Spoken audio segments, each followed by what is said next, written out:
I do really appreciate and honour what we created with Rainbow Circle because it was brilliant at the time.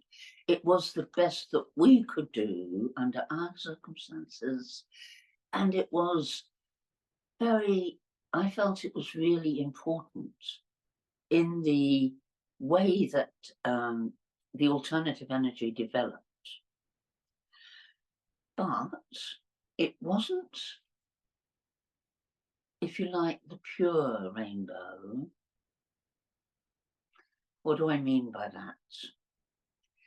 Well, in the early 70s in the States, the rainbow gatherings began. Now, this could have been 71, it could have been 70, it could have been 72. Not really too sure. But the whole kudos, the whole, not kudos, the whole purpose of the rainbow gatherings was to get together in nature and share the space and share our skills, and not to have money and poverty and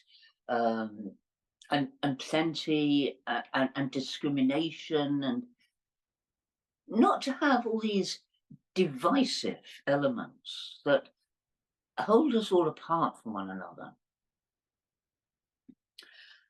Now, I've heard a few different stories about how the rainbow started, but there is a book by a guy called Gareth Beck, who is the son of a couple called Julian Beck and Judith Malinska. They started the Living Theatre, and they were very instrumental in starting the Rainbow Gatherings, and so was their son Gareth. The stories that he tells, he's written a book called True Stories, and these are stories of how the Rainbow Gatherings started in the States. And in that book, the Rainbow Gatherings started in 1971, and he gives an amazingly insightful and brilliant introduction to the way that these gatherings started. And I can't begin to tell you about that. You would have to buy that book. It's not expensive, but it's full of amazing stories, and also stories about how he dealt with situations. So at one point, he and his mates had gone out and were living on the land in some derelict buildings and benders and structures that they had built, and they got infiltrated whilst they were away somewhere by a group who were very stroppy and had guns. And they tried to accommodate them and work with them.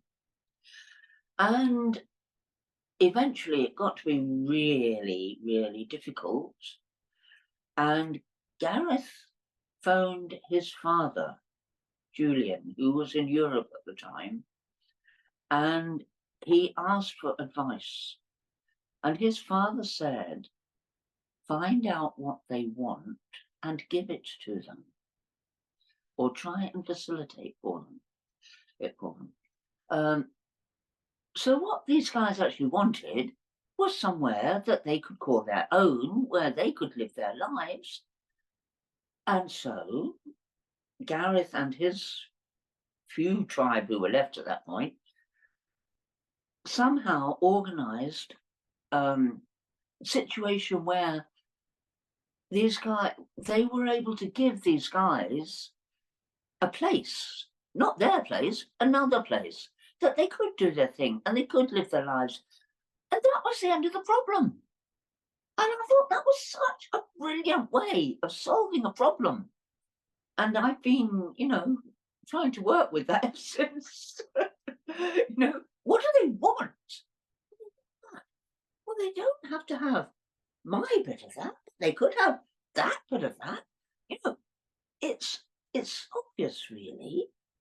But it wasn't obvious then, and it was such a wise thing to say.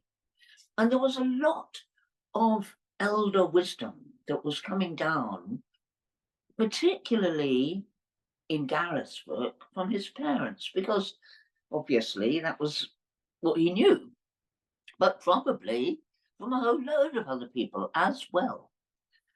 And anyway, they found a site, they set up this gathering, and loads of people flooded in, and the whole area was completely solid with cars of people trying to get there, and people trying to become part of it, and they'd park their car on the side of the road and then walk in. But it was a real amazing scenario, and it was the first of the major rainbow gatherings. Now, I did hear another story, and I don't know what validity this has. And the story was that I think this was 1970, that there were a group of alternative people who decided they'd like to celebrate July the 4th in a different way.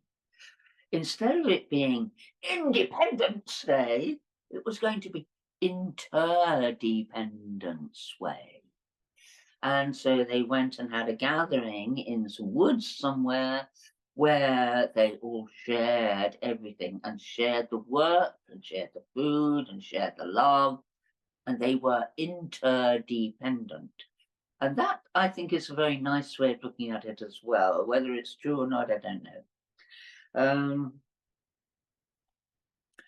And there were, Fantuzzi also told some other stories about it, but I don't remember those stories. They seem to fit in really with the story that Gareth Beck was telling. Because I remember Fantuzzi saying about how he and his mates went, because they had no computers or anything at this time, so they went traveling all over the land, informing people that this was going to happen and building the energy. So I think that Gareth Beck's book is a really amazing one to give you the history of the rainbow gatherings. Now, my experience of the rainbow gatherings,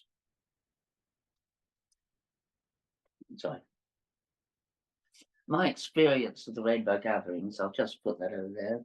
My experience of the rainbow gatherings has been in, first of all, in Ireland, and then in Yorkshire. Well, we also had a national, we had national gatherings as well, and we had one of those in Devon, which was quite, well, there've been a couple in Devon, but the first one in Devon was quite significant.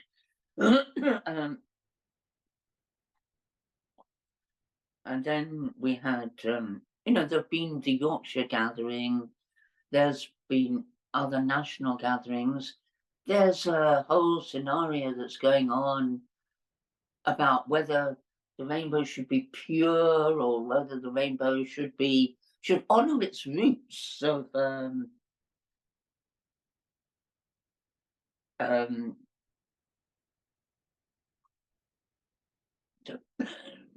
no. All right. Oh, okay. Okay, so whether the rainbow gathering should honor its roots of cannabis and acid, because that's where we came from. That's where the alternative scene took off from in those days. And these days we have a lot more purity. But nevertheless, the people who come have got their roots in that culture, even if they don't partake in it so much anymore. Where did the term rainbow come from? Well, that's a good question. For me,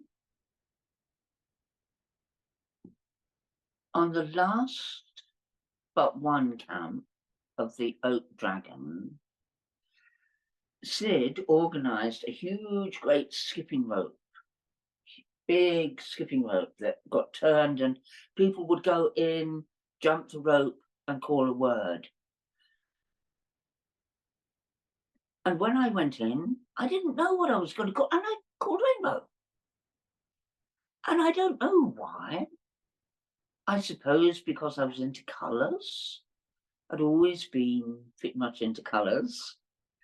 And very much opposed to the black and grey and beige and white culture that has become increasingly the norm.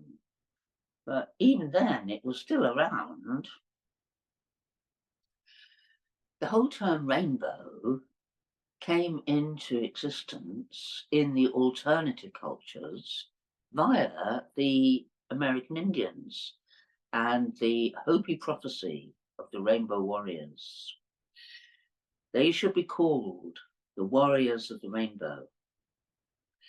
And so many of us identified with that energy, with the idea that we should go with the flow of the cosmic energy that was around. There is a river flowing now very fast. There will be those who are scared to jump in. But we say, the Hopis say, you must leap into this river and flow with the flow and see where it takes you. With paraphrasing, I don't remember the exact words. But that was very strong in our consciousness at that time. And so at the last but one camp in the Oak Dragon season, during the last but one camp of the Oak Dragon season, Sid had organised this amazing skipping rope scene where we had a long rope with people at each end turning it, and everyone would queue up and go and jump over the rope and call out a name, a word, anything.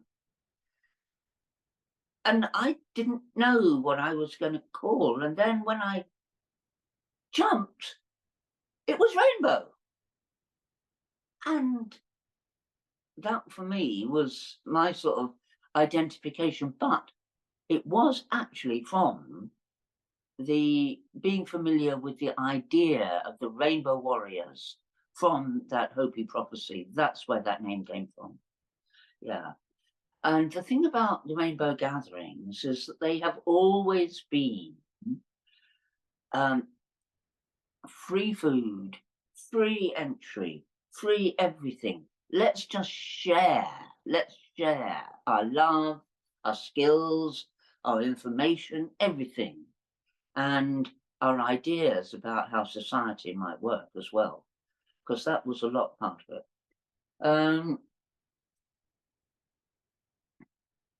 So that was how I understand that the rainbow scenario started in the States.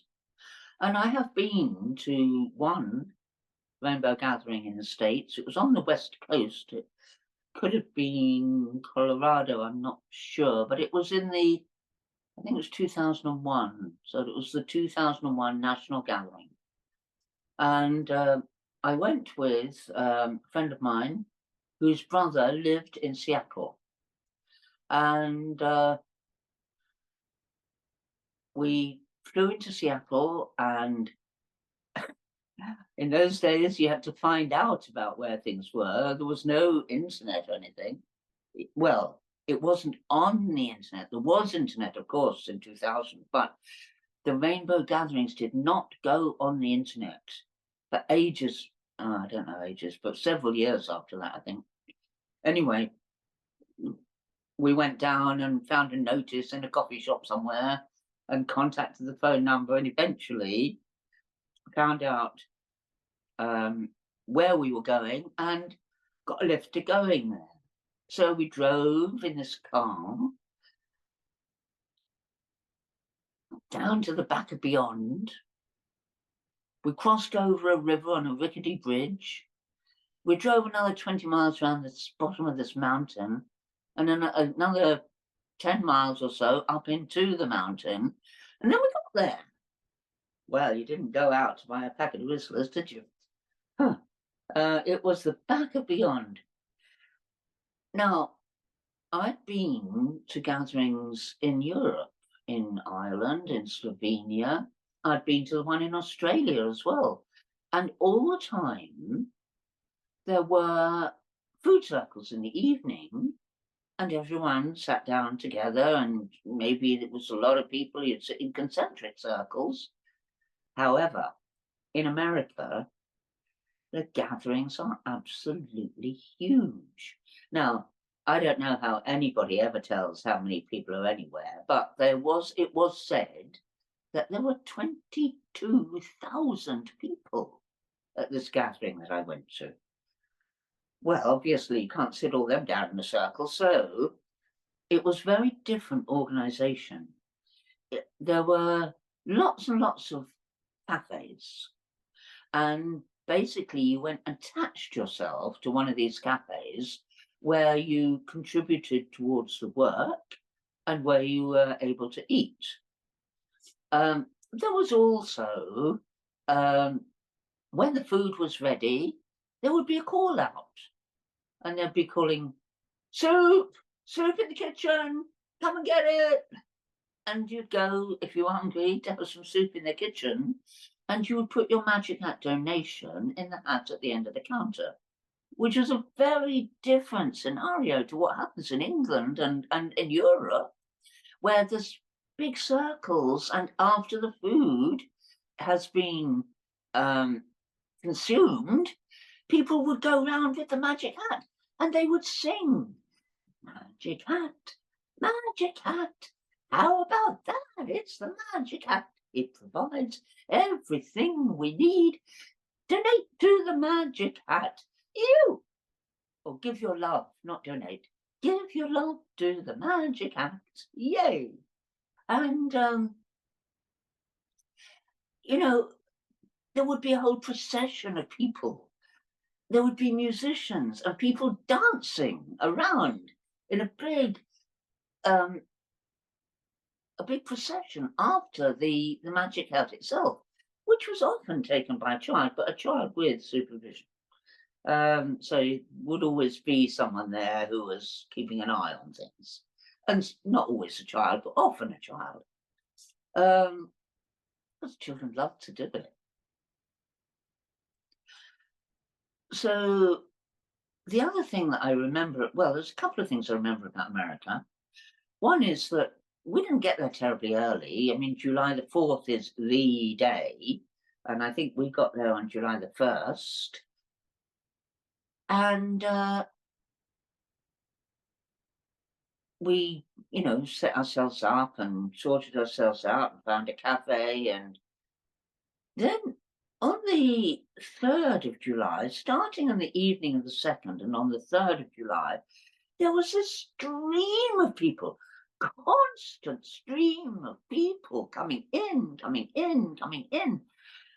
It was a never-ending scenario. Wherever you looked, there were queues of people coming in.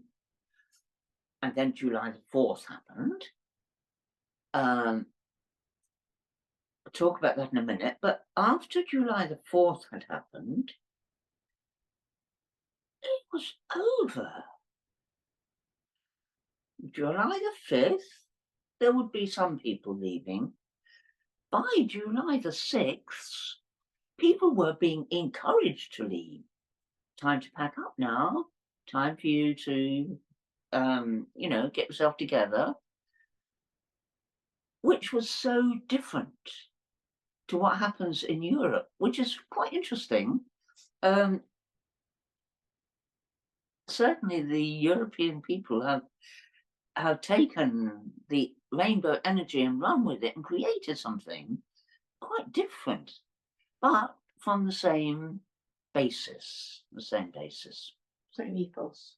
So by the 7th or 8th of July, everybody had gone, apart from the people who were doing the cycle work. And I realised at that time that the actual time to be there was for the setup, because at that point you get that communal energy. When you've got 22,000 people, it's very difficult to know who you're talking to at any given time.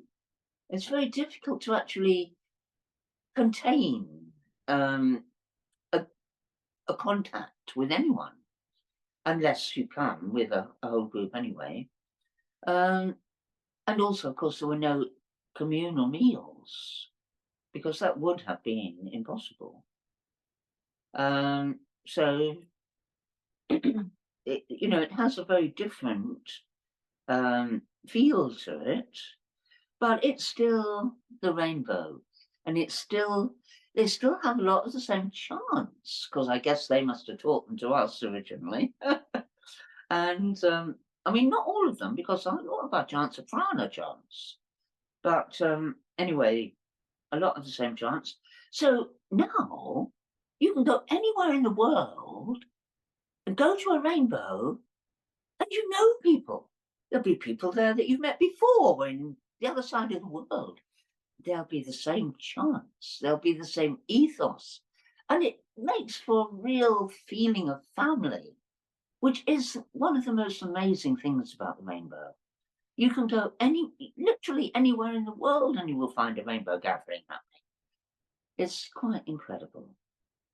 When I was in America and I went to the Rainbow Gathering in Michigan, which was a small one, 2,000 people, I spoke to, because they're always in national parks, and I spoke to the wardens of the national park, because they were actually guiding people in. Yes, yes. And I said to the wardens, I'm really surprised you allow this to happen. And he said, but you rainbow people, you always clean up after yourselves, yes, and you actually leave it cleaner than when you arrived, and we can never tell you've been there. Because, I remember I was part of the bit that we cleared up afterwards, and we literally formed this long line and we swept the whole site and picked up every tiny bit. And then we would brush the leaves back over where we'd been. So you couldn't tell we'd even been there. Yeah. And I thought that was pretty striking, that the national park wardens wanted us there. Because we cleaned the place talking up. about the wardens reminds me of that I was going to talk about July the 4th. So when we get to July the 4th in America, this is the July the 4th is the main day of the Rainbow Gathering, and this is why I think that that story about how people wanted to be interdependent rather than independent has a real resonance. Why else would you choose July the 4th? Anyway, July the 4th. And the tradition in the American Rainbow is that on the morning of July the 4th, it is a morning of silence and meditation. And unless you have children or you have something that needs to be said, you don't speak. You hold your energy, and at about 11:30, or probably better 10:30 or 11, you start to make your way towards the main meadow where the big circle will happen. And this is all done in silence. And the circle that I went to was extremely squashed. The meadow must have been about 4 acres, and we were round the edge of the meadow, might even been 6, but anyway, we were round the edge of the meadow. I could barely see the other side. The two ends were completely, the people at the other end of the two ends are tiny because it was an oval, and it was squashed. So there were a lot of people. I don't know if there were 22,000 or not, but hey, anyway. So everybody's there and everybody's in silent meditation, theoretically anyway. Some people do check. But then at 12 o'clock, there would be a children's procession down from the children's area with music and drums and singing and chanting and shouting and breaking the silence. And then there would be a whole load of different things that went on in the middle of the circle, which you couldn't hear, but you could see. And that was that went on and on for quite a while. And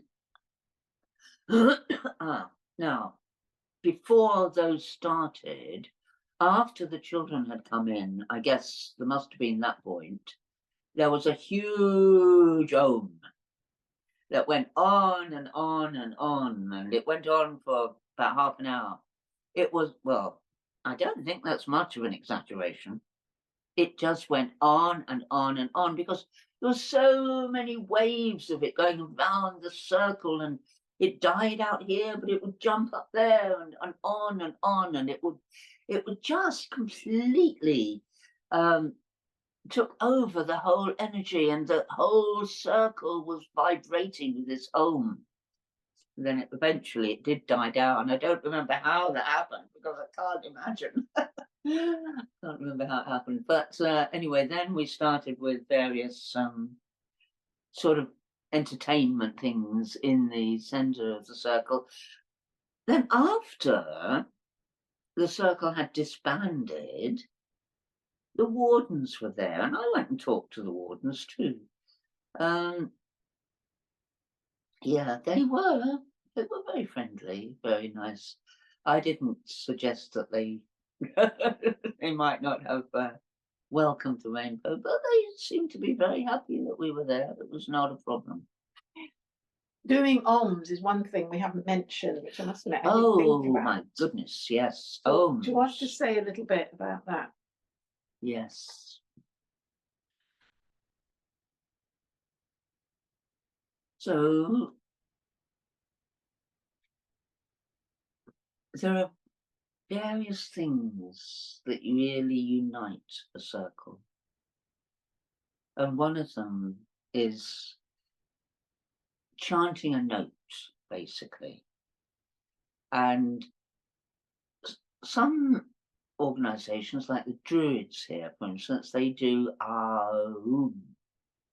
But we, from the Rainbow, I guess it comes from the American Indians originally, do an Om.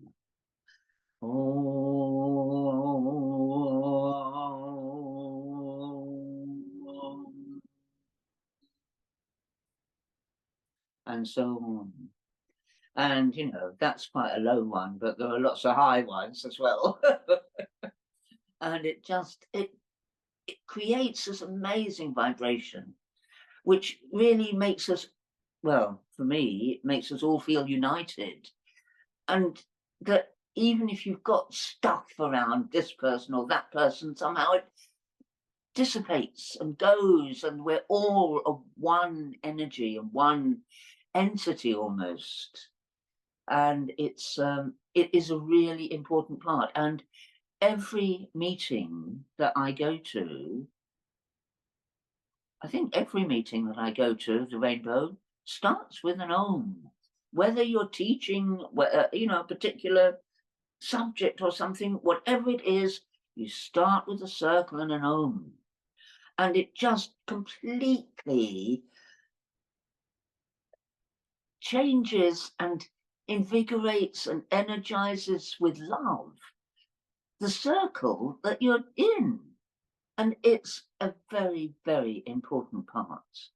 And I have heard that the Rainbow Circle don't do many circles anymore, don't do many ohms. I'm not sure that this is true, but it is what I've heard. And I feel that's a great shame. It's a great pity. And there's also... It still happens at Rainbow Summer Camp. It does. That's really good. I'm so glad to hear that. Beginning of every morning meeting. Yes. Beginning of workshops. Great. That's fantastic. And, you know, much as, you know, Rainbow 2000, Visions, Futures, Summer Camp, they're all sort of I don't know, they're all a bit more posh than we are, Rainbow Circle, but at the same time, don't half make it happen. And I really, I think it's really great. And there are still people there who were there right at the beginning. At the beginning.